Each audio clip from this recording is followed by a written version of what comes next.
प्राचीन काल में राक्षसों ने अपने तप के कारण इतनी ताकत हासिल कर ली कि देवताओं के लिए भी उनका विरोध करना मुश्किल हो गया। राक्षसों ने अपनी शक्ति का प्रयोग आतंक और भय फैलाने के लिए किया।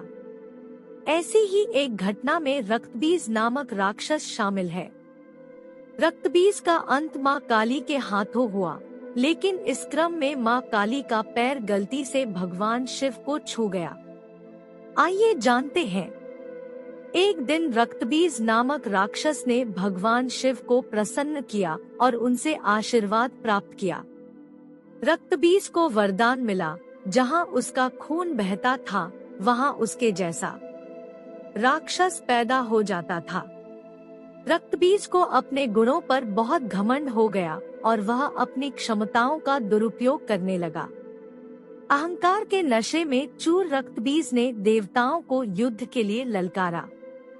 देवता रक्तबीज से युद्ध करने आए, लेकिन जहां रक्तबीज का खून बहा वहां दूसरा रक्तबीज पैदा हो गया। परिणाम स्वरूप कई रक्तबीज पैदा हुए जो देवताओं को पराजित नहीं कर सके। भयभीत होकर सभी देवता मां दुर्गा के पास पहुँचे और उनसे अपना प्राण रक्षा करने के लिए प्रार्थना की। रक्तबीज का वध करने के लिए मां दुर्गा ने काली का रूप धारण किया था। जब मां काली ने रक्तबीज को देखा तो क्रोधित हो गई और अपनी जीभ इतनी फैला दी कि पूरा रक्तबीज उसमें समा गया। जहां जहां रक्तबीज का रक्त बहा, मां काली ने उसे पी लिया।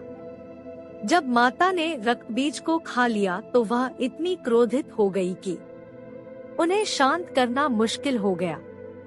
काली मां का यह रूप विनाशकारी हो सकता था, इसलिए सभी देवता भगवान शिव के पास पहुँचे और कहा कि केवल आप ही मां के क्रोध को शांत कर सकते हैं। यहाँ तक कि भगवान शिव को भी मां काली के क्रोध को शांत करना मुश्किल हो गया, इसलिए भगवान शिव मां काली के रास्ते में लेट गए। क्रोधित मां काली ने जैसे ही भगवान शिव पर कदम रखा, वे झिझक कर रुक गई और उनका क्रोध शांत हो गया। इस तरह भगवान शिव ने देवताओं की मदद की और मां काली के क्रोध को शांत किया, जो सृष्टि के लिए भयानक हो सकता था।